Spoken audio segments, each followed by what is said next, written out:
Greetings, I'm Demonac, and I know you guys always want more D&D content and stuff like that, and I know a lot of people ask all the time, is like, oh, we love Tales from a D&D campaign, but we wish we could hear your sessions, we want to hear the recordings of the actual live thing.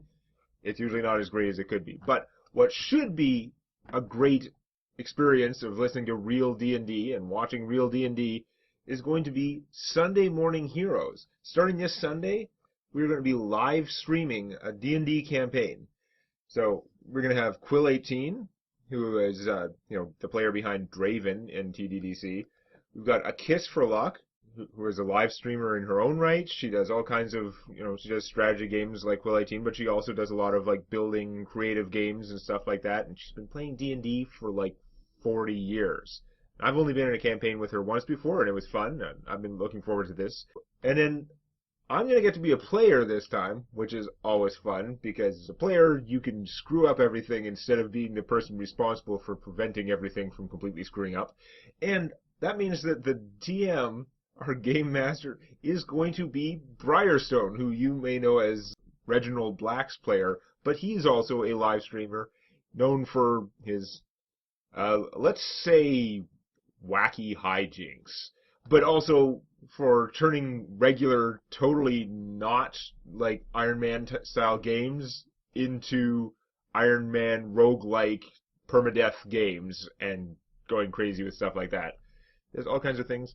So yeah, if you go to sundaymorningheroes.com, you can get all the information, like the timing and stuff like that. It's going to be 8 a.m. Eastern Daylight Time, which is minus 0400 UTC, and a whole bunch of other acronyms and time zones and stuff.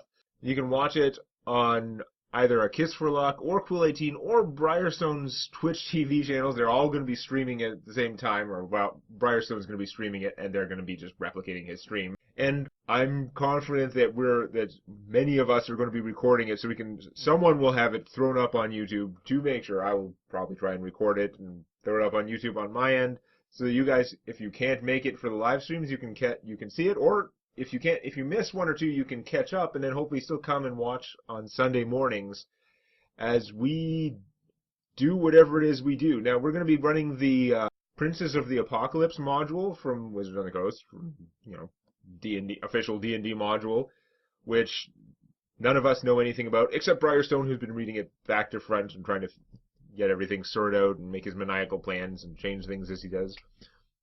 You may have done the math, and figured out there are only 3 players, so it's going to be a little bit rough because it's really meant for more 4 or 5 players. But we'll see. We got a little bit of an edge because we're restarting with an additional feat, which is a lot because it's 5th edition. In 5th edition, no one starts with a feat unless you're a human and you trade off a whole bunch of stuff for the ability to start with a feat. So they're much less common and theoretically more powerful than most feats in 3.5 edition. 3.5 edition has balance issues, so there are lots of feats that are ridiculously powerful, but that is getting off topic. 5th Ed D&D, it's a really good edition, and it is probably the best edition of the game they have so far. It is not perfect, but I really like it. I think if you were going to start playing D&D, it is definitely the one. My main complaint is just they need to get out more content, more actual like books of stuff that you can do and add to your game. But that will all come in time. Just a quick primer of the characters. We have Lisa Ray Brendel, the Ranger.